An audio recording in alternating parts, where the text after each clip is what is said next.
a nossa intenção aqui é mostrar para você que existe um caminho. Existe um caminho que pode diminuir consideravelmente os danos causados por esse tipo de evento. Mas é preciso você entender a importância do treinamento em tempo de paz. Isso precisa entrar na agenda pedagógica das escolas. Não é fazer o professor um socorrista. De jeito nenhum. É capacitar ele a uma situação de crise. O treinamento não é para eu me tornar melhor. O treinamento é para eu não errar quando eu precisar fazer aquilo que eu estou aprendendo, que eu estou me propondo a aprender.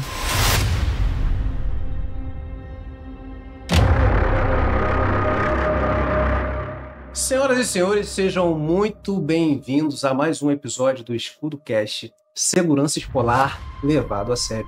Eu sou Valci Carvalho e o episódio de hoje está muito especial porque nós vamos falar de um assunto muito importante que é o APH, o atendimento pré-hospitalar. E qual é a importância do APH dentro das escolas? E para falar desse tema tão importante, eu quero apresentar a vocês os nossos convidados.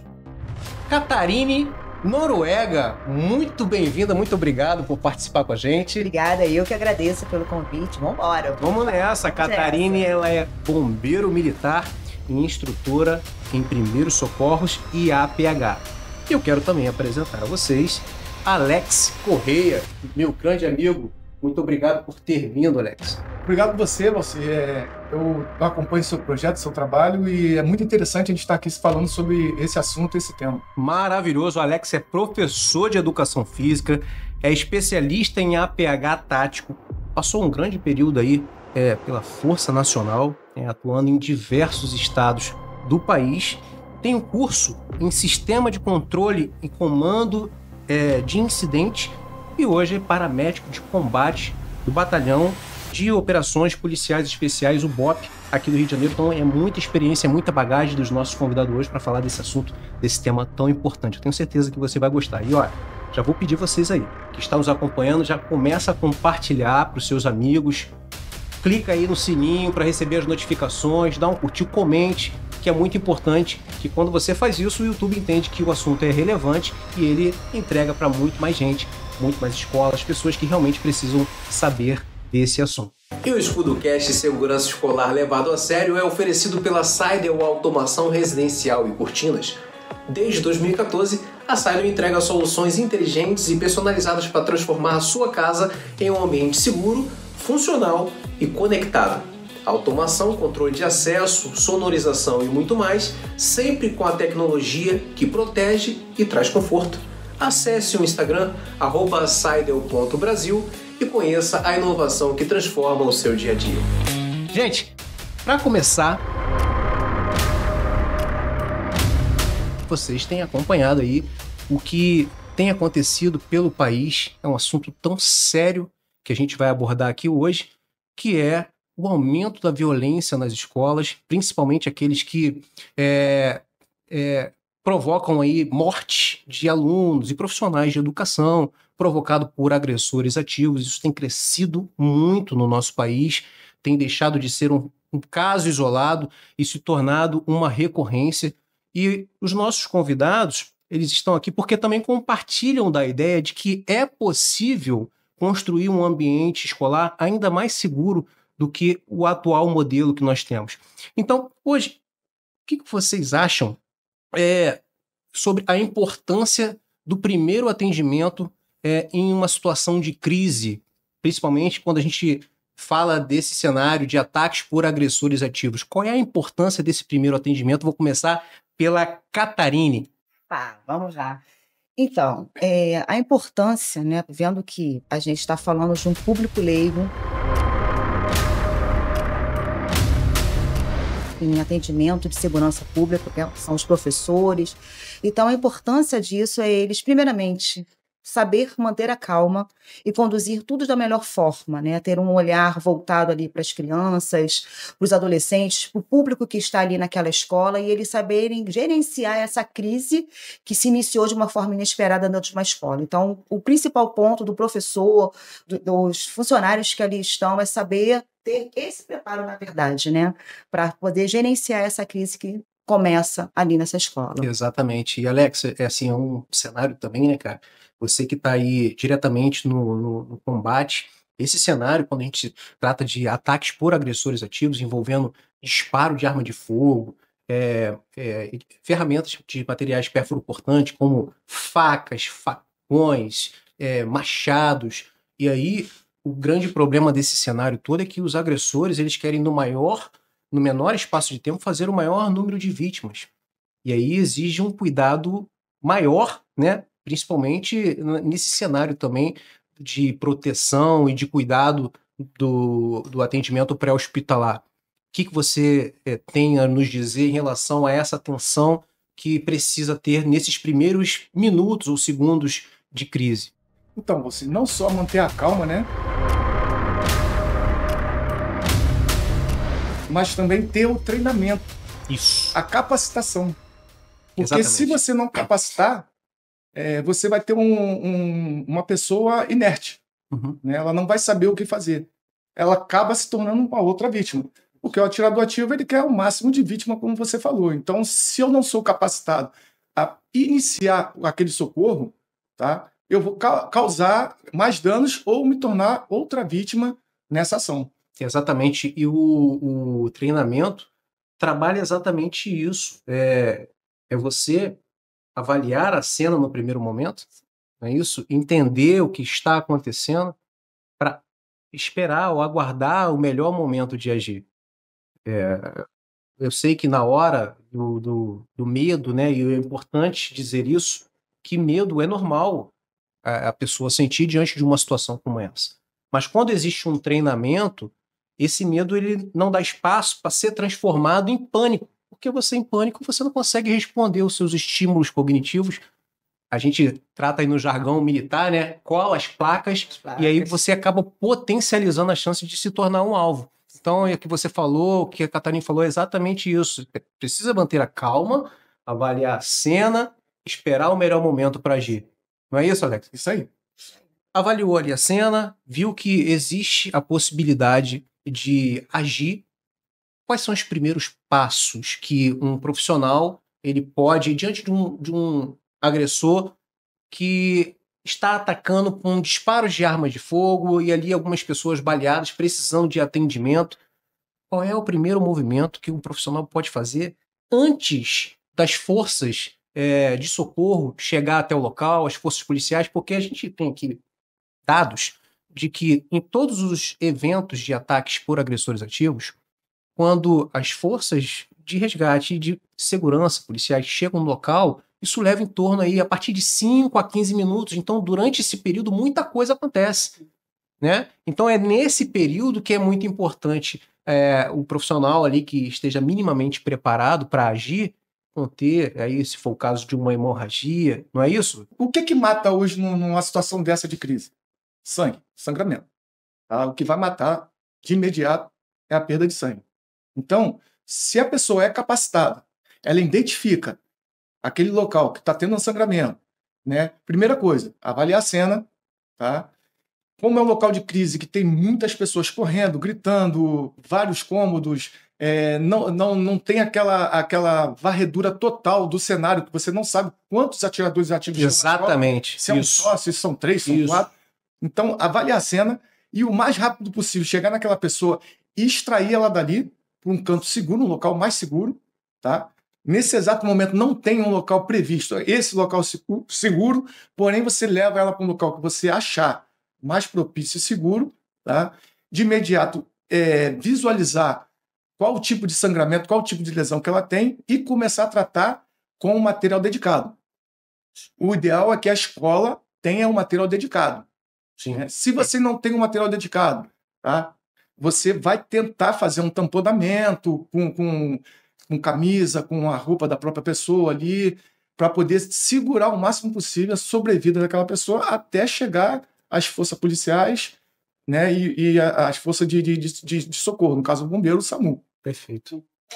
A gente precisa mesmo mitigar os danos, né? Sim. O que ele falou foi de fundamental importância. Realmente, não tem como a gente mensurar o que está acontecendo no todo. A gente faz aquela varredura rápida, avalia a cena, vê quantas pessoas entraram, quantos agressores nós temos dentro da escola, dentro do ambiente, mas precisamos sim tirar essa vítima, saber fazer o tamponamento, e é o que ele falou.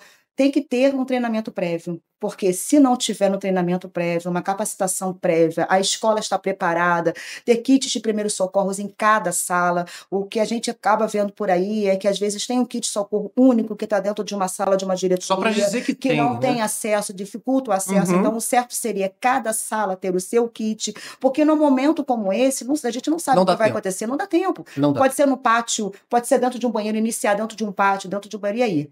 E aí o professor, quem estiver lá, vai conseguir tirar essa vítima da cena, tendo kit em cada lugar, acabou. Chegou ali, sabe fazer, tem como fazer, tem material, mitiga os danos e vamos esperar. É muito importante o que a gente está tratando aqui hoje, para que você entenda a quantidade de informação valiosa que nós estamos dando aqui, porque tem muita gente que ainda está desatenta ao que está acontecendo. Nós não estamos vivendo a cena de um filme. Isso são fatos reais, e embora você, às vezes, mas está falando de violência na escola, não quero ouvir sobre isso, mas isso é uma questão de sobrevida. Outro dia eu escutei de um profissional, né, de educação, que falou, não quero saber disso, cara. Eu sou pago para dar aula. Eu falei, mas é uma pena você pensar dessa forma, porque os profissionais de educação também estão morrendo na mão dos agressores ativos. E a segurança do espaço pedagógico, ela não tem que ser ou não pode ser de forma nenhuma improvisada. Não adianta você achar que na hora da crise você vai saber o que fazer, porque você não vai.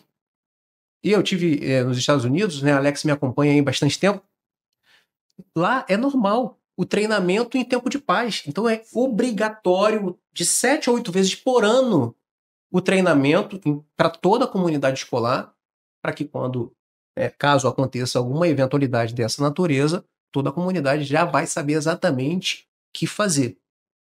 E é isso que a gente está tratando aqui. A gente está falando de uma forma que você amplie a sua visão do que está acontecendo e o que precisa ser feito dentro das escolas para a manutenção da segurança do espaço pedagógico. Fato.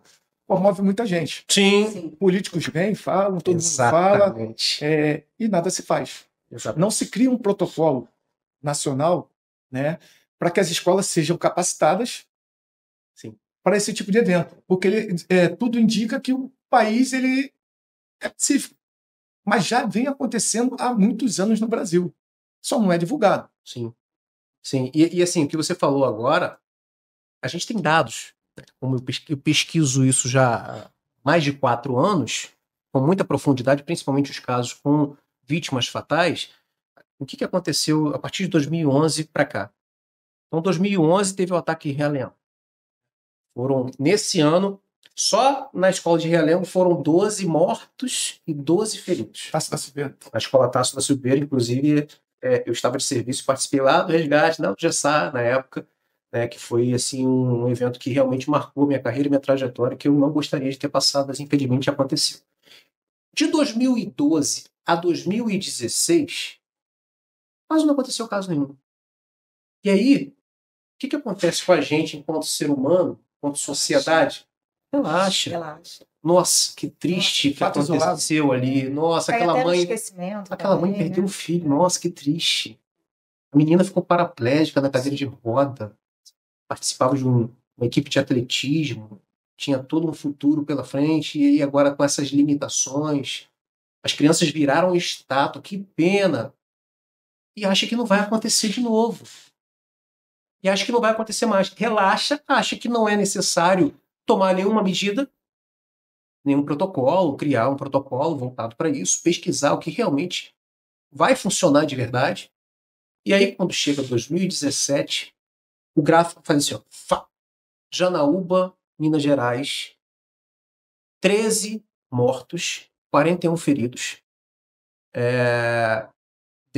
Dentre os mortos, foram 10 crianças e 3 professores que morreram, no caso que o agressor, um funcionário da escola que tinha se afastado para tratamento psiquiátrico. Então ele liga para a escola, fala que vai retornar no dia seguinte para entregar o seu laudo médico, mas já mal intencionado, ele volta com um galão de combustível, entra na escola, acessa a sala das crianças, atia aquele produto em todos que estavam ali, inclusive em si mesmo, e atia o fogo. Então, a gente percebe vários pontos de fragilidade, e quando acontece isso, que é uma comoção, né, em rede nacional e mundial, as pessoas ficam realmente, nossa, olha o que aconteceu ali, olha quanta gente morreu. Teve essa professora que foi lá e se atracou com um agressor, conseguiu ainda salvar 25 crianças, depois foi homenageada amplamente aí no nosso país por diversas autoridades, mas ela perdeu a vida. Mas famílias perderam lá os seus filhos, seus netos, que hoje não estão mais aqui, que tinha aí todo um futuro. É sobre isso que a gente está falando, que a gente quer tratar com você. Aumente o seu nível de consciência, entenda o que está acontecendo. Você gestor, você profissional de educação, você pai, responsável.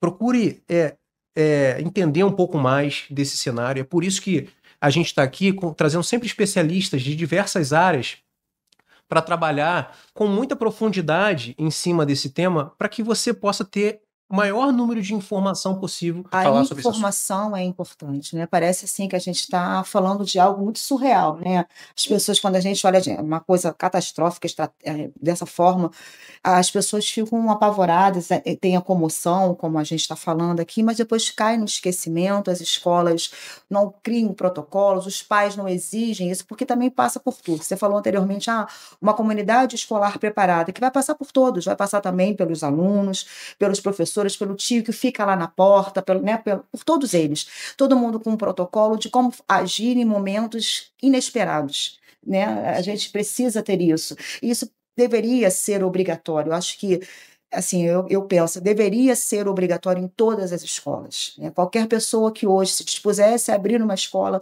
deveria ter um documento que ele deveria, não, eu tenho que ter esse tipo de gerenciamento aqui na minha escola para que não venha acontecer nenhum tipo de fatalidade, incidente desse porte. Porque é aquilo que você falou, né? Acontece, a gente não espera, daqui a pouco vira uma estátua, vira uma estatística, uma estatística, uma homenagem, mas vidas foram perdidas, famílias foram ceifadas, crianças traumatizadas, e a gente não sabe quando novamente isso vai acontecer. E o grande que a gente pesquisando conseguiu entender que, na maioria dos casos, essas ocorrências eram evitáveis, cara. Sim. Poderia ter sido evitado. Por exemplo, esse zelador que entrou com um galão de combustível, ele teve um acesso livre. A escola não tinha um controle de acesso, o portão estava escancarado, ou seja, o risco entrou pela porta da frente. Ele acessou, ele ligou que ia comparecer no dia seguinte para entregar o laudo médico, ele já estava afastado por tratamento psiquiátrico, que ninguém acendeu uma luz. Opa, calma aí, vamos ficar atento, né? Falou que vai vir aí. E quando o fato acontece, o que fazer? Como fazer? Exatamente. E aí, nesse caso, um ataque onde o agressor utiliza como ferramenta produtos inflamáveis, qual é a importância do primeiro atendimento diante desse cenário por ataque aí de fogo e esse cenário aí? Então, o que acontece? Primeiro é o controle, né? Sim. Passou pelo controle. Tá? Se o profissional não tiver capacitado, né, começa aquela história da vovozinha. Joga água, joga tudo. Uhum. Né? Que não é o caso. Caso de queimadura, todo mundo sabe aqui que queimadura é o quê? Resfriar o local. Com o quê? Pano umedecido. Se eu pegar ali uma queimadura por produto químico, jogar água, vai causar uma reação na pele da pessoa. Vai soltar a pele. Vai causar uma reação muito grande. Então, eu tenho que manter aquele local resfriado de maneira tal que não faça nenhum movimento para arrancar pele, soltar e agredir mais aquele. Como o cenário é de pânico, muito pânico, todo mundo pegando fogo, os profissionais que estão ali, eles entram em pânico também, porque muita criança gritando, outra soltando pele. Sim, é um desespero. É um desespero total. Sim. Então acontece o quê? Sistema de incêndio. Na escola não tem. Você entrar na escola não tem. Não tem. Tá? até a chegada do socorro. Quantas pessoas você consegue socorrer no lugar daquele? E tem o problema da fumaça também, a inalação de fumaça. A professora que veio a óbito lá no local, ela conseguiu salvar várias crianças, né? Ela entrava, saía, conseguia botar para fora e, enfim, ela infelizmente veio a óbito e não conseguiu, né, nem se salvar. Então é um local muito difícil de você ter um controle de pessoas, né? Um gerenciamento de crise é muito grande para poucos profissionais. E é importante uma coisa de destacar aqui que você imagina, não queira imaginar, mas a gente precisa imaginar que diante de uma cena como essa, quando não existe o preparo, o desespero ele triplica. Porque quando você ainda tem uma diretriz, uma programação, ó, se acontecer, o protocolo é esse, a gente precisa fazer isso, você vai ficar nervoso com toda aquela cena, mas você vai tentar ali se concentrar o máximo que puder, até porque a sua vida também está em jogo. Quando a gente não tem esse controle, a gente está ali se expondo ainda mais ao perigo, podendo perder a própria vida, né? Então, quando não existe o preparo, não existe o treinamento, não existe um protocolo, uma diretriz a ser seguida e o pânico está ali. Você vai ficar cada vez mais nervoso porque você quer fazer alguma coisa, mas o teu HD está vazio. Quando você extrai a pessoa, né? Você pegou uma criança ali que está queimada, você extrai ela, você bota ela onde? Vai entregar na mão de quem? Vai fazer o quê? Não foi criado nenhum protocolo para isso, né? Porque precisa ser criado. Quando a gente vai falar, por exemplo, vamos fazer um treinamento, uma capacitação aqui com os nossos professores, caso aconteça um incêndio dentro da escola. Tem que ter o local de evacuação, o local onde vai colocar as pessoas queimadas, como vai tratar, com o que vai tratar, é aquilo que você falou, né? Não sabe o que fazer, sai tacando um monte de coisa, né? Aquela, né? Manteiga, café, coisa que todo mundo fazia antigamente, né? Taca água gelada, outra coisa também, porque não pode. As pessoas acham que porque tá pegando fogo a água tem que ser gelada, isso também não pode. Então, existem muitas coisas que não podem ser feitas e as que podem ser feitas precisam ser ensinadas e praticadas ativamente. Porque se a gente faz uma capacitação, vamos supor, com uma escola uma vez no ano, não está valendo. Por quê? Né? Vai cair no esquecimento. Uma coisa diferente, nós que estamos na rua, que é a nossa vivência diária, nosso trabalho, já está incutido em nós, a gente vai ali já fazendo no automático, né? Agora, uma professora, essa não é a realidade dela. Ela não trabalha com isso, ela não tem esse controle emocional, ela não vê essa realidade diante dos olhos dela todos os dias como nós estamos acostumados. Então, o HD vazio precisa ser ali, ó, enxertado, preenchido todos os dias. Não fique em pânico, tenha calma, faça isso, tem um protocolo para isso, hemorragia, um protocolo para queimadura, é só seguir, vai dar certo e o socorro vai chegar. Simulações, que são importantes, simulando realmente um caso real, né, um treinamento específico diante desse cenário, justamente para gerar uma memória muscular. Ó, eu vou contar assim, uma experiência que eu tive nesse final de semana, né, dando aula. Legal. Eu dei aula para profissionais da área de saúde, falando sobre hemorragia, falando sobre fratura exposta, falando sobre queda. E aí, assim, eu faço uma coisa meio tática também, porque eu falo, gente, vamos embora, a gente tem que agir na real. Então, eu coloco uma pressão, as pessoas começaram a colar as placas, eram profissionais da saúde. E era só uma simulação, não sabia o que fazer, porque eu faço aquela doida, né? A mãe que entrega o bebê e começa a chorar, gritar, dizendo que ela não vai conseguir. Então, assim, fazendo a simulação que é real, porque na hora que alguma coisa acontece, o desespero toma conta daquele que não sabe o que fazer. Porque quem sabe o que fazer não é de desespero, ele vai lá e faz. E aí a gente vê a importância dos treinamentos militares, trazendo um pouco para a nossa realidade aqui, é quando você vê lá, você fala lá no Stress Fire. Mas por que aquilo ali? Porque diante de uma cena real é isso que você vai ter que... Sua cabeça está zoneada.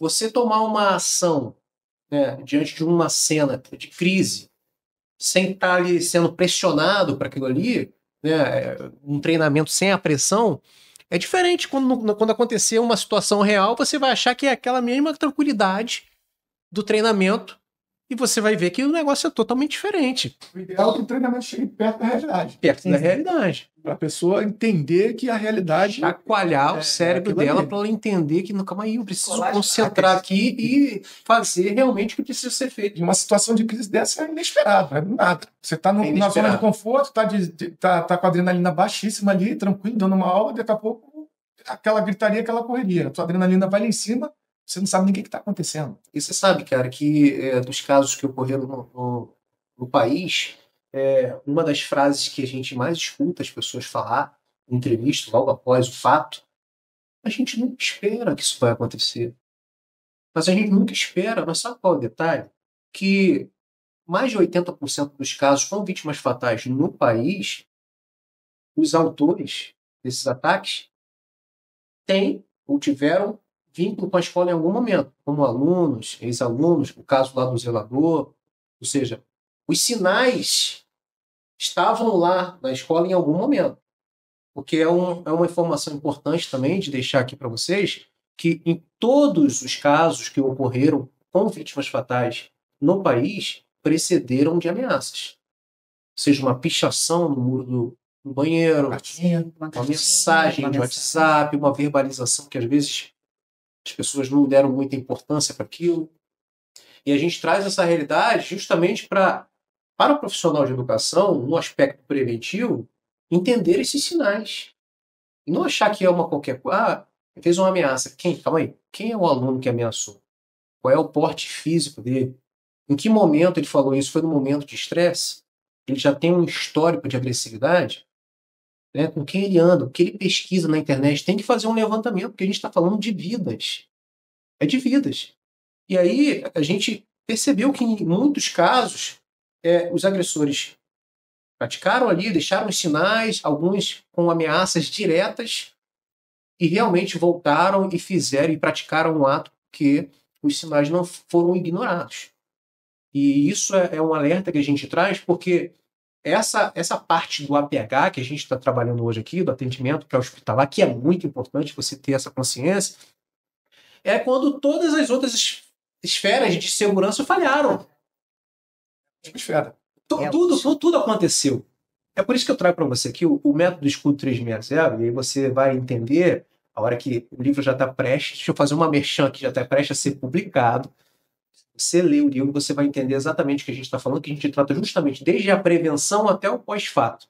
Então você vai entender as medidas de segurança que precisam dar a devida atenção e o pós-fato, que é justamente o atendimento pré-hospitalar. Por que eu cheguei nessa conclusão? E aí eu vou trazer um caso concreto aqui para a gente discutir do caso que aconteceu lá em Aracruz, em Espírito Santo.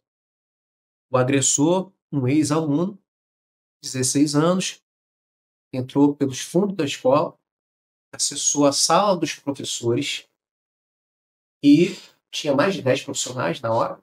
E ele, de maneira indiscriminada, já chegou atirando em todos. Desse evento, 3 professores morreram, mais 10 feridos. Ele saiu dali, era uma escola pública, foi para uma outra escola particular, matou uma menina de 12 anos, criança de 12 anos, e feriu outras 2 pessoas. Nesse cenário, uma das professoras que morreu no primeiro ataque, da primeira escola, ela morreu no hospital. E eu fiquei pensando, cara, por que essa professora morreu no hospital? E aí, se eu estiver errado, vocês me corrijam. Eu fiquei pensando, essa professora estava com uma hemorragia intensa, né, dos colegas ali que não foram atingidos pelos disparos, não estavam preparados emocionalmente e nem minimamente tecnicamente para conter aquela hemorragia, de alguma forma até o socorro chegar. E aí o que acontece diante de uma cena dessa de hemorragia intensa? Então, é a contenção da hemorragia, foi o que eu falei no Exatamente. início. Né? Foi o que eu falei no início. O que mata numa situação dessa? Hemorragia. Tá? Se você tem ali uma hemorragia massiva e você não conter essa hemorragia, obviamente, até o atendimento chegar e até ele chegar no hospital, ele vai morrer pela perda de sangue. Choque hipovolêmico. Choque hipovolêmico. Lá no choque hipovolêmico. Então, todo o socorro, ele inicia onde? Na fase de crise. Tá? Se você tem um mínimo de conhecimento e consegue iniciar o socorro na fase de crise, tá? Você vai dar uma esperança de vida, um tempo de vida maior, tá? Até o hospital.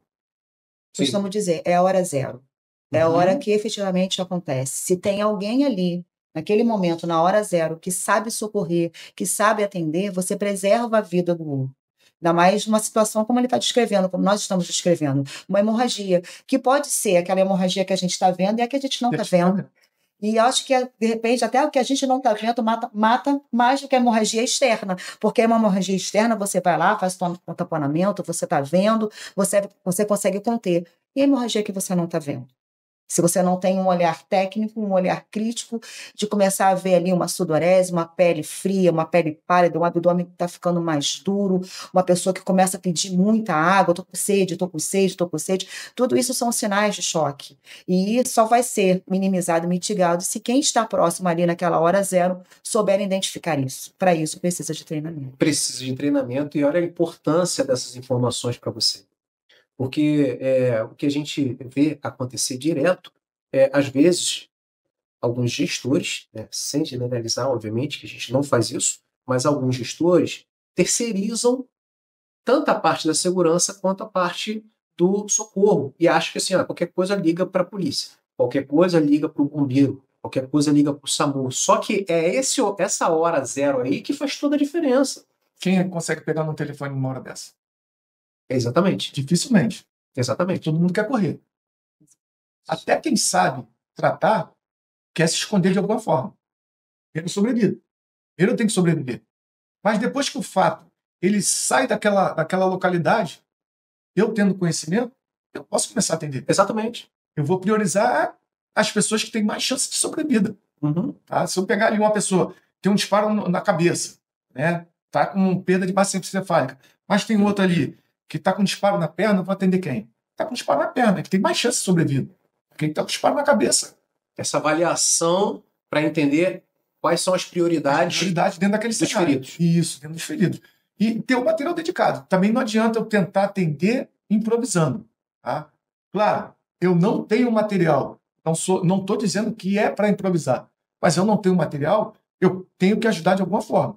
Tá? Então, a forma que eu puder, eu vou ajudar. Mas o ideal é que tenha material dedicado. Torniquete, gás hemostática, gás em Z, bandagem Raylense. Tem que ter esse material mínimo necessário de gerenciamento de crise desse. Eu vou falar coisas até mais baratas do que isso. Um par de luva. Um par de luva, uma gase matadora, você salva uma vida. Se você souber o que fazer com elas. Sim. Um parzinho de luva, uma gase matadora. Pô. Exatamente. Então é isso que a gente... A nossa finalidade maior aqui é exatamente essa. Mostrar para você o que está acontecendo. Precisa ser feito para que evite que novos casos como esse aconteçam, volte a acontecer, e que, caso ocorra, você vai saber exatamente o que fazer. Então é fundamental o treinamento nas escolas para toda a comunidade escolar, não só para os profissionais. Você consegue minimizar os danos. Exatamente. Não quer dizer que você vá salvar todo mundo. Se você tiver o método completo, não vai chegar a esse ponto. Mas caso chegue, você vai minimizar danos. Você vai salvar. Você falou aí que diante de uma cena de risco, é natural que as pessoas querem sair daquele local. Sim. E foi exatamente o que eu segui, seguindo os padrões do Protocolo Internacional de Segurança, foi disseminado pelo FBI, que ele fala exatamente sobre isso. É o run, hide, fight, correr, se esconder e lutar. Só que aí, embora seja um protocolo altamente relevante para esse cenário, para a nossa realidade no Brasil, eu entendi que ele ainda precisava de algumas adaptações. Porque, primeiro momento, você tem que correr, você tem que sair daquele local, fugir dali. Mas em que momento que a pessoa deve fazer isso, como e para onde ela vai? Porque, veja, o profissional de educação, na maioria das vezes, ele não tem o hábito de fazer o reconhecimento prévio do local de onde ele trabalha para entender. E aqui, nos fundos, tem um portão que dá na rua de trás? Não sabia. E aqui é um muro, tem um muro, aqui atrás tem um muro que dá... Eu vou pular esse muro. Então ele faz aquele reconhecimento, tem uma sala aqui em cima, tem uma escada. Então aquilo fica na memória dele, e quando acontece uma situação como essa, ele já vai estar no subconsciente dele que se ele correr por ali, ele vai conseguir sair daquele ambiente contaminado, aquele ambiente vermelho. Mas a gente percebe que, na maioria das vezes, o profissional de educação ele tem uma rotina. Ele chega na escola, ele passa na sala dos professores, secretaria, sala de aula, dá a sua aula, volta de novo, faz o mesmo roteiro voltando e vai para casa. Ele não tem um hábito de ficar ali fazendo reconhecimento da escola, daquele ambiente, justamente porque não passa pela cabeça dele que em algum momento isso pode acontecer. Sim. Ninguém vai ficar pensando o tempo inteiro, mas as coisas estão mudando. As coisas estão mudando. E aí eu vi a necessidade de fazer essa adaptação, de mostrar, olha, primeiro você precisa avaliar a cena. Se não for possível sair dali, você não vai sair com segurança. Só vai sair a partir do momento que você entende que de um deslocamento de um ponto para o outro, você vai fazer isso com total segurança, sem exposição nenhuma, né? Mesma situação. Segundo movimento, você tem que se esconder, buscar um local de abrigo, né? Um canto seguro. Sim. Tá, mas se esconder aonde? Como? Em que momento? Então, tudo isso precisa ser treinado, precisa ser ensinado. E aí, destrinchando todo esse protocolo internacional, fazendo essa adaptação para a realidade nossa, aqui no nosso país, a gente criou o método de escudo 360. Então, esse ponto que você falou é natural que as pessoas querem sair dali, lógico, se a área está quente, né, que a gente fala, a área está contaminada, o risco é alto de a pessoa também ser um alvo. Ela precisa sair dali, buscar um abrigo, ou correr, fugir, mas depois que a área for estabilizada, ela tendo ali um conhecimento e podendo ajudar os colegas que foram atingidos de alguma forma até o socorro chegar, isso faz total diferença. Sim. O que aconteceu na Taça da Silveira? Não só houve a correria de dentro para fora da escola, como houve a correria de fora para dentro. A maioria dos alunos ali são vizinhos à escola. Uhum. Quando aconteceu, o que os pais fizeram? Correram para dentro da escola. Então você contamina muito mais o local com pessoas desconhecidas, não sabe quantos são os agressores. E dificulta, inclusive, o trabalho das forças policiais e do resgate. Até da identificação de quem é o agressor. E, parando para analisar a fala que você teve agora, isso me chamou a atenção. Ora, se o agressor, como a gente está falando aqui, estatisticamente veio da escola, então ele conhece aquele ambiente. Sim, total. Ele sabe todos os pontos de entrada, de saída, os pontos vulneráveis. Então, assim, ele conhece a escola até mais do que o professor que está ali. E sabe qual é o outro detalhe? Na maioria esmagadora dos casos, eles se programam para o evento. Sim. Além de conhecerem por já serem alunos ou ex-alunos da escola, existe uma programação. É por isso que lá no livro eu conto o que funciona e o que não funciona e falo por que não funciona com total eficácia, justamente por isso. Um agente de segurança armado dentro da escola funciona? Ajuda, mas não resolve. Por que não resolve? Justamente porque existe essa programação. Primeiro ponto, que se são pessoas conhecidas da comunidade escolar, alunos e ex-alunos, eles não transmitem nenhum tipo de ameaça no primeiro momento. A comunidade conhece aquele aluno, aquele ex-aluno, aquele agressor, e ele vai ter acesso àquele ambiente. Segundo ponto, se ele faz essa programação para atacar, é aquela escola que ele quer, sabendo ele que existe ali um agente armado, neutralizar esse agente no primeiro movimento, pode fazer parte do plano de ação dele. Ele sabe que ele pode também se dar mal. Se o agente estiver atento, ele também pode se dar mal no primeiro momento. Mas e se der certo? E a pergunta que fica é, como que fica a comunidade, toda a comunidade escolar, que conta com a segurança, com aquele único agente armado que foi neutralizado? Como é que fica esse cenário? Habilidade total. É a mesma coisa que você colocar aí o cadeado na porta da frente da sua casa e deixar as janelas abertas. Então a gente precisa entender, policial ou um agente de segurança armado, ajuda, mas não resolve. E da mesma ideia, mesma linha de raciocínio, também funciona para as portas com detectores de metais. Só tem a porta de detector de metal ali. Mas é lá que eu quero atacar. Então ele pode fazer a ferramenta que ele vai usar, chegar por uma outra via e passar na porta tranquilamente. A gente precisa atender. E o outro detalhe, o que é a porta com detector de metal, é que existe uma regra da ABNT para estabelecimentos com um grande volume de pessoas ter ali os sinais de saída de emergência, com iluminação e tudo mais. Então, se a escola adota esse modelo, uma porta com detector de metal, sem dar essa atenção para a saída de emergência, você imagina se essa escola pega fogo e precisa fazer uma evacuação em massa com urgência, aquela porta travando, aquele efeito manada, todo mundo gritando. Olha o tamanho do problema que uma medida que era para ser de segurança acaba tomando ali, virando uma verdadeira tragédia. O efeito manada proativo é prato cheio, né? É tudo que eles precisam. Porque ele vai entrar, ele vai pegar quem tiver pela frente. O que tiver mais fácil, ele vai acertando. E, na verdade, ele é um tentante, né? Porque ele, nessa situação, ele tá para tudo ou nada. Ele vai fazer o que tem que ser feito, provavelmente pode ser morto pela força policial ou ele mesmo atentar. Cometer o próprio suicídio. Uhum. Ele tá para isso tudo aí. Agora, qual seria a melhor dinâmica para aqueles profissionais que estão passando por uma situação como essa? E em que momento que eles ligam para o socorro? Qual é a melhor forma de ter essa dinâmica? Ou a liderança nesse momento faz toda a diferença? Liga para aqui que eu vou dar o primeiro atendimento. Né? E aí um ali vai ali dar o atendimento, o outro vai e liga, uma outra pessoa mantém a calma do restante, traz para um local mais seguro, avalia a cena. Trabalhar em equipe nesse momento também é muito importante. Elma? Sim.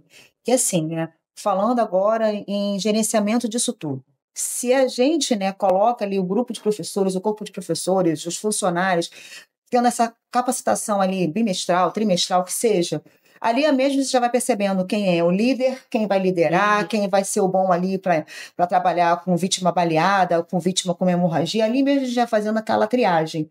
Então, assim, se você não faz isso, você não vai conhecer quem são essas pessoas, só no momento da crise que isso vai acontecer. Então, assim, qual o melhor momento para se ligar para o bombeiro ou para a polícia que seja? Um momento que estiver seguro para ele ligar, porque uma ligação pode gerar também um problema muito maior se o agressor perceber, né, que a pessoa que está ali está tentando se comunicar. Então, assim, avaliar a cena, a avaliação da cena é sempre primordial. Olhar o entorno, ver se realmente está seguro para eu poder pegar meu telefone, colocar aqui no Viva Voz, colocar, né, para ligar e chamar um socorro. Agora, Catarine, o botão de pânico também seria interessante. É interessante, sim, mas uma de coisa... emergência também, que a gente tem, que a gente liga assim, nem colocar o telefone no rosto, né? Ali você aperta, já aciona a polícia. Tem vários meios e métodos, Exatamente. né? Agora, partindo do princípio que não existe lá, naquela escola, o botão de pânico e a pessoa consegue ligar para o bombeiro, qual é a mensagem e de que forma ela precisa passar essa mensagem de uma forma direta, sem...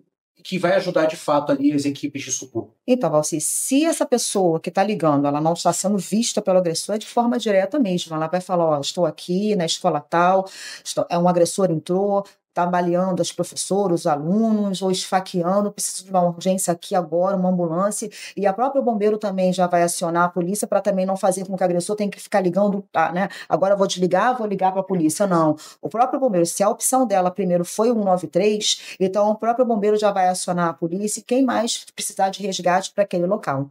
E, Alex, a pessoa ligou primeiro para a polícia, antes do bombeiro. Qual é a mensagem que ela precisa passar de imediato para uma forma clara e transparente que ajude de fato as forças policiais? Mesma coisa. Vai ligar, até porque ela não sabe quantos atiradores ativos tem. Sim. Mas ela vai dizer o seguinte: a escola foi invadida, estou escutando vários disparos de arma de fogo, então crianças correndo, gritando. Eu acredito que tem alguém causando algum dano na escola. Então a polícia automaticamente também vai fazer o contato com o bombeiro, porque entende-se que já há vítima no local. Então, assim, há uma integração, né? Dá o local, o endereço, o nome da escola. Se ela de referência, o nome da escola. Pelo nome da escola, a gente já consegue saber o local. E essas informações também que são de alta importância, né? Se a pessoa tiver essa consciência de passar, olha, eu estou no segundo andar da escola e os disparos aparentemente estão no pátio, na parte de baixo, próximo ao portão. Ou então, eu consegui ver o agressor. A roupa dele que ele está usando é uma blusa vermelha e uma calça jeans. Isso já facilita e ajuda muitas equipes. O máximo de informação que a pessoa conseguir passar para as equipes de socorro e segurança pública é ideal porque ela está num local seguro, claro. Sim. É ideal porque quando a equipe chegar, já tem uma noção de área. Claro, nem tudo que vem de informação é o que você vai encontrar no cenário, né? Mas, geralmente, a equipe que está indo socorrer, ela já chega esperando pelo pior. E é muito importante falar aqui que, de forma alguma, você, diante de uma cena como essa, deve passar qualquer tipo de informação do que está acontecendo ali para grupos de WhatsApp ou para as famílias antes de comunicar com as forças policiais e o socorro.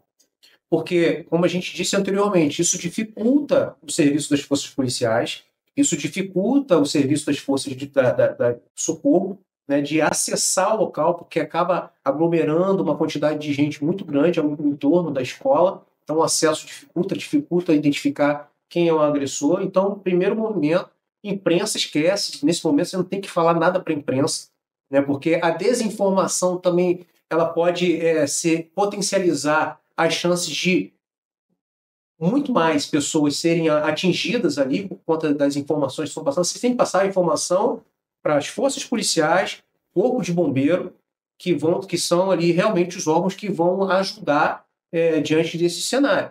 E você tem que pensar em tudo. Vai que, de repente, o agressor que está ali é um aluno da escola, não é um ex-aluno, é um aluno. E é um grupo que você manda, de repente, um grupo WhatsApp, e esse aluno pertence a esse grupo. Sim. Pô, tudo acabado, né? Exatamente. Então a gente fala sobre isso. Ó, controle de luminosidade. Se você está num local escuro, né, tomar cuidado com a luz do celular, porque isso pode denunciar a sua posição. De repente o agressor estava indo para um lado e viu a luz do seu celular e vai voltar. Ou seja, você potencializou a chance de tornar um alvo. Choro. Eu sei que o momento é de estresse, é de tensão, mas evita ficar chorando, arrastando cadeira. Manter o silêncio, é o controle de ruído que a gente fala. Achar um canto morto. Todos os movimentos que a gente faz, isso deve ser feito com certeza. Só que a nossa intenção aqui é mostrar para você que existe um caminho. Existe um caminho que pode diminuir consideravelmente os danos causados por esse tipo de evento. Mas é preciso você entender a importância do treinamento em tempo de paz. Isso precisa entrar na agenda pedagógica das escolas. Urgentemente. Né? E não fazer um treino, achar que resolveu, que não vai resolver. Não é você assistir 1h30 de palestra e achar que agora as pessoas já são expert. Assiste um podcast ali que você vai entender. Não, você tem que treinar. Você tem que colocar a mão na massa. Você tem que entender ali a cena realmente do que pode acontecer diante de uma crise, para caso aconteça, você realmente saber o que fazer. Não é fazer o professor um socorrista. De jeito nenhum. É capacitar ele a uma situação de crise. A criança pode cair dentro da sala de aula, bater a cabeça. É natural, normal. A criança de ensino infantil. Sim. E aí, cai, bate a cabeça e aí o professor faz o quê? Nada. Então são coisas, algumas coisas que acontecem dentro das escolas. O aluno caiu ali, quebrou um braço, que geralmente o professor ele não sabe lidar com aquilo ali. O único que chega perto, né, de entender um pouco que existe essa matéria é o professor de educação física, o profissional de educação física. Ele tem a matéria municipal. Então é o único que ainda consegue agir numa situação dessa com mais tranquilidade, com mais entendimento. Catarina, agora, quais são as técnicas de suporte básico que são assim, tranquilas para passar para um profissional de educação sem se aprofundar em situações mais invasivas? O que pode estar passando para esse profissional? Vai avaliando aí a cena, né, o que acontece. Por exemplo, uma pessoa desmaiada, né, que chegou ali nesse evento, acaba perdendo seus sentidos por estresse, por pânico, posição lateral de segurança, deixar a pessoa de lado para evitar que ela possa vomitar, engolir a própria secreção e ali se engasgar e evoluir para uma parada cardiorrespiratória. Então, isso já é uma prevenção, né, que não é invasivo, mas ali você vai minimizando muitas coisas que possam agravar. Sangramentos, como já foi falado aqui, os tamponamentos, as compressões diretas, tudo vai de acordo com a cena, com o cenário, né? E, assim, você falou uma coisa muito importante, Alex, eu quero pegar esse gancho do que você falou, que a gente está falando aqui de coisas extremas, né? Mostrando uma realidade que as escolas podem enfrentar e estão passando, mas tem coisas simples também, como uma queda, como caiu de um brinquedo, né? Como você falou, há pouco tempo aconteceu, né, na Igreja Anti-Africana, a criança fechou a porta, teve um esmagamento dos dedos e também não souberam o que fazer. A própria Lei Lucas, que surgiu exatamente porque foi para um passeio, se engasgou e ninguém soube fazer a manobra de desengasgo. Então, tudo isso faz parte desse treinamento mínimo, que vai da coisa pequena até o extremo, que o professor ele não vai virar um socorrista, mas ele vai saber fazer saber o que fazer na hora zero, quando acontece. Então, existem muitas prevenções, né? Elevar uma perna, colocar sentado, deixar um outro colega do lado, olha, você aqui toma conta dele, se ele mudar, se ele começar a ficar suar muito, começar a falar de forma desorientada, você me avisa, porque eu estou aqui atendendo outras pessoas, falando no caso de crise. Então, existem muitas coisas para serem passadas para esses professores, para que eles aprendam e possam, né, gerenciar o que está acontecendo ali naquele momento com Inclusive, eles. a forma de socorro, né? Exatamente. Você vai socorrer deitado ou Sim, sentado, dependendo do tipo de lesão, isso pode agravar muita coisa, a lesão. Né? E aí, o treinamento também é justamente para isso. Você vai entender que tipo de lesão eu não posso socorrer sentado, que tipo de lesão eu não posso socorrer deitado. Veja, são detalhes, mas que salvam vidas. Detalhes que fazem total diferença diante de uma cena de crise. Porque você, diante daquele alvoroço, né, se você não tiver minimamente a consciência do que precisa ser feito, você vai fazer de qualquer jeito e você, querendo ajudar, você vai acelerar a evolução daquela lesão, podendo levar aí aquela vítima à morte. É isso? É esse o cenário, não é? Exatamente. Então, o treinamento ele precisa estar em primeiro lugar, para as pessoas entenderem realmente o que precisa ser feito. E a gente eu acho que o treinamento não é para eu me tornar melhor. O treinamento é para eu não errar quando eu precisar fazer aquilo que eu estou aprendendo, que eu estou me propondo a aprender. Então, quanto mais treinamento, menos eu erro. Perfeito. Teve uma situação que aconteceu, Catarina e Alex, em Suzano, que foram 2 agressores, né, nesse episódio, né, de ataque violento, e eles entraram com armas de fogo, arco e flecha, machado, facão, e um dos alunos foi atingido com um machado no ombro, e o machado ficou agarrado no ombro dele. Ele teve ali ainda a consciência, graças a Deus, o hospital, tinha um hospital próximo à escola, e ele conseguiu ir correndo sozinho até o hospital buscar atendimento. Mas, numa situação como essa, objeto transfixado. Tá ali, a faca entrou, tá ali agarrado na pessoa. Primeira coisa, não remove. Exatamente, vai ficar ali. Isso é Primeira importante você saber. Não tira, não remove. Se você puder conter para não oscilar ou ele mesmo sair sozinho, melhor. Conteve. Né? Qual é o perigo se a pessoa tirar uma faca ou tirar dali? Qual é o perigo disso? O perigo dependendo de onde esse objeto está transfixado, pode estar passando perto de uma artéria, de uma veia. Quando você puxa, você rompe ela de vez e começa a ter hemorragia interna. E aí, aquilo ali que era só, de repente, é uma auto cirúrgico, pode agora levar essa pessoa a óbito, à morte, no local. Por isso a contenção. Para evitar que aquele material... Ou seja, aquele material que perfurou, quando ele permanece no local, ele já funciona como um tamponamento. Tamponamento, exatamente. Não é isso? Então, assim, de forma nenhuma, você que está nos assistindo, se deparar com uma situação como essa, você, por favor, não retire esse material, faz ali um isolamento ali, chame as forças do resgate para que os profissionais ali realmente possam levar para o hospital e fazer o procedimento correto. Interessante de repente não tem uma atadura, não tem uma gás, a própria camisa corta ali, rasga a camisa e faz a contenção, exatamente. Agora, eu queria saber de vocês sobre o torniquete, queria que vocês falassem um pouquinho sobre o torniquete, para quem está nos assistindo, entender que tipo de ferramenta é essa que pode salvar vidas, né? Se existem alguns tipos de cores, como que funciona, como que utiliza esse equipamento? Então vamos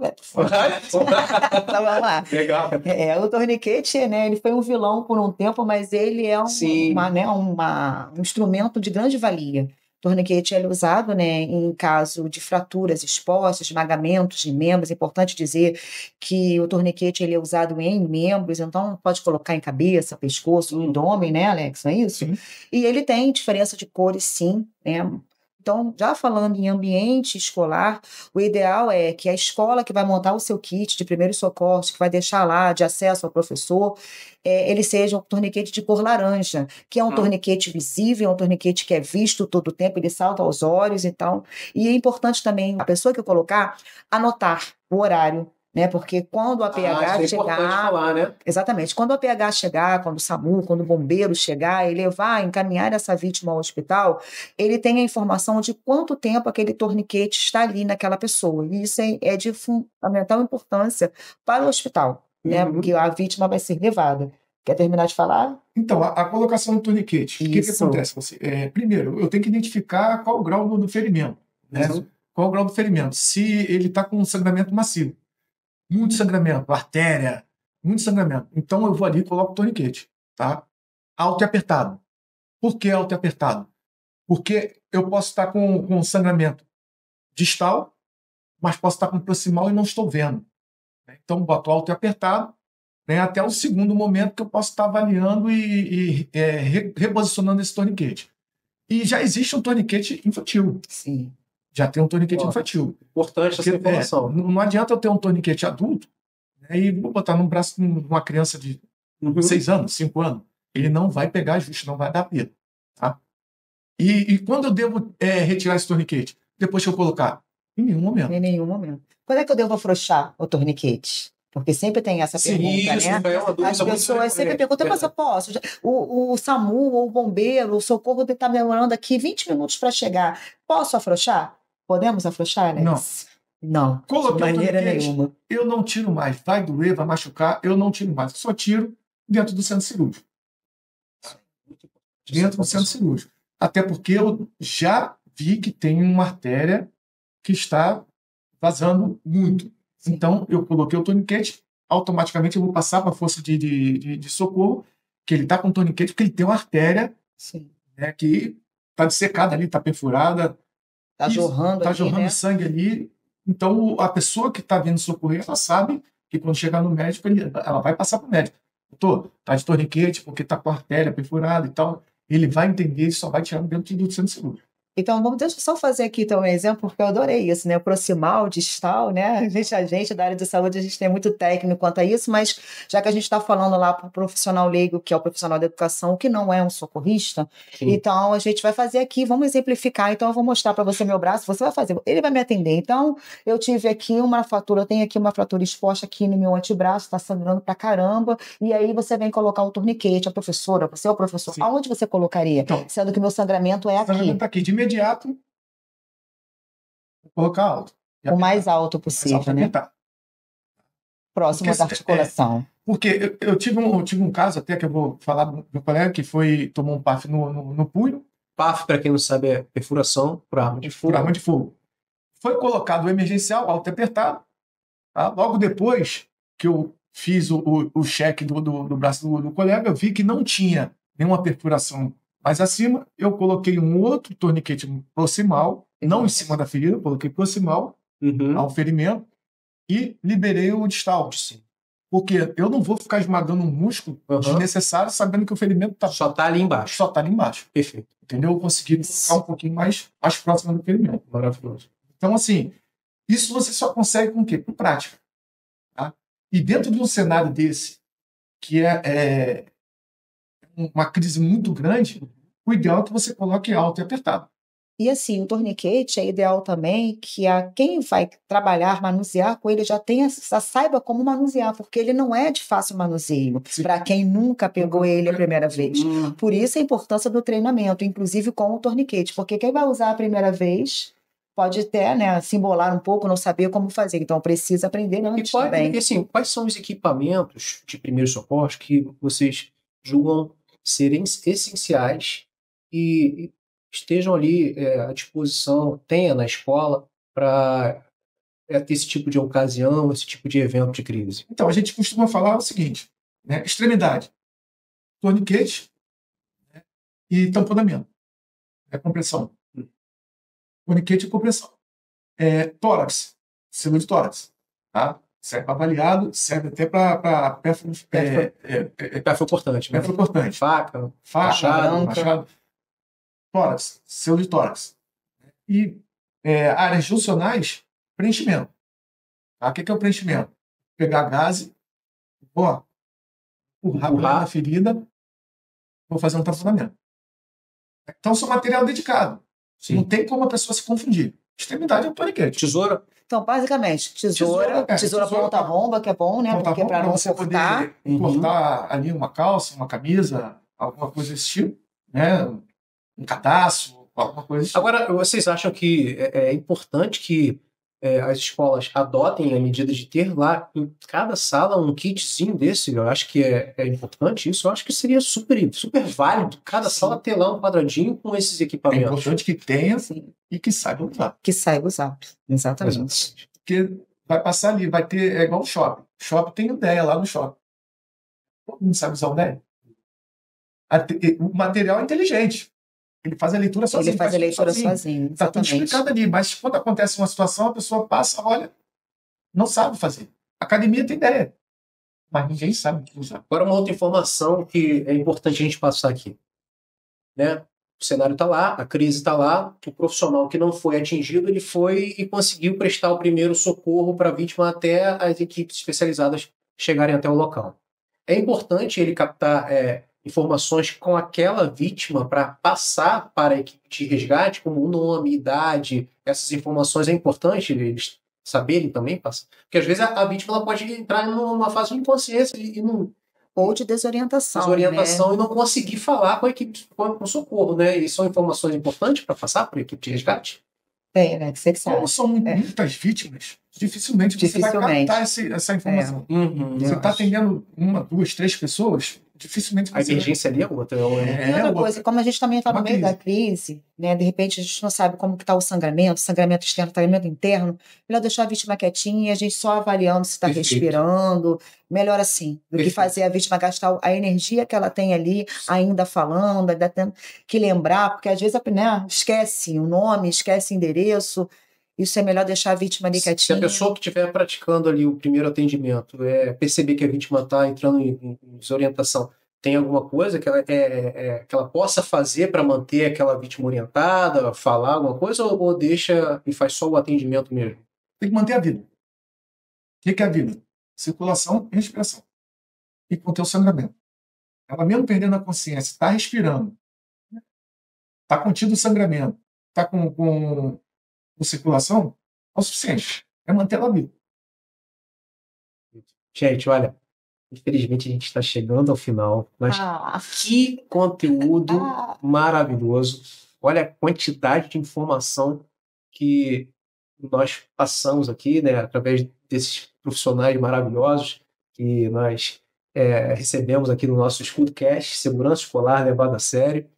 E eu queria que vocês, por favor, cada um de vocês, deixasse aqui uma mensagem para os profissionais de educação. Falasse para eles a importância dessa adaptação diante de tudo que a gente está vivendo, que isso pode mitigar os danos, diminuir os danos de alunos, de profissionais, de outros colegas, até da própria vida. Qual é a mensagem que vocês deixariam para esses profissionais? Vamos começar pela Catarina. Então vamos lá, professores, educadores.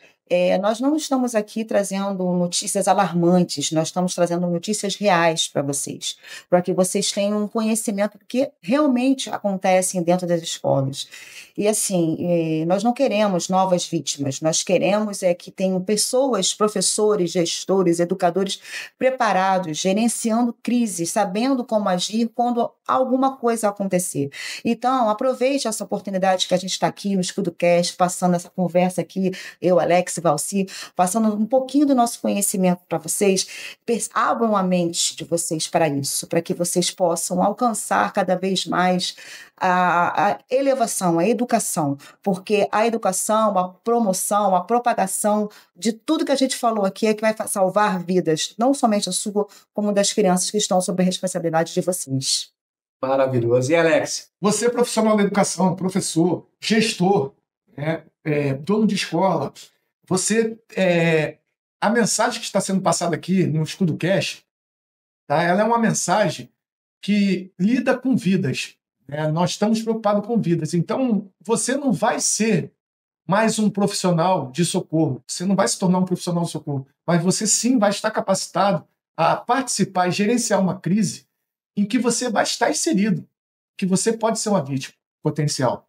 Tá? Então, esse trabalho aqui é para conscientizar vocês de que as coisas acontecem, de uma hora para outra, e se você não tiver preparado para agir naquele momento, infelizmente, vamos continuar tendo vítimas, e se não partir de nós, professores, que eu também sou um professor, nada vai mudar. Exatamente isso, gente. Olha, eu peço a você que está nos assistindo até agora, faça parte dessa corrente, que ajude a disseminar essa informação tão importante, tão relevante, né, que a gente aqui está tratando de vidas, como nossos colegas falaram. São vidas, não é qualquer coisa. Eu acho que a vida está tão banalizada que as pessoas parecem que não tá dando mais atenção ou importância para isso. Morreu, que pena, chorou, e 2 dias depois ninguém fala mais nisso. Mas olha, vamos resgatar essa empatia e entender que nós estamos vivendo um outro momento e que essas informações podem fazer parte, por exemplo, do resgate da vida de um ente querido seu, e aí você vai lembrar de tudo que foi falado aqui e vai entender realmente a importância desse movimento, a importância de a gente estar aqui alertando vocês, né, sobre o treinamento, sobre essa capacitação, essa adaptação. Então eu peço a você que compartilhe esse episódio com quem você conhece, profissionais de educação, seus familiares, gestores, colaboradores, para que essa mensagem possa alcançar o maior número de pessoas, que mais vidas possam ser salvas através do conhecimento, do treinamento. Muito obrigado, Catarine, pela sua presença, foi maravilhoso. Obrigada a você, tá? Poxa, foi maravilhoso, meu. Pena que acabou, gente, né? Pena que acabou. Verdade. Queria ficar mais. Pô, Alex, muito obrigado. Alex veio de longe, gente. Olha, a Catarine também. Eu acho que eu vim mais longe que ele. Mas fizeram questão de estar aqui com a gente para compartilhar esse conhecimento, né, tão profundo e tão urgente, né, falar desse tema sobre segurança nas escolas. Eu quero te agradecer, Alex, quero te agradecer, Catarine, por estar aqui compartilhando com a gente nesse momento tão importante, e você também que ficou com a gente aqui até agora. Muito obrigado pela sua audiência e até o próximo episódio do Escudocast. Um abraço.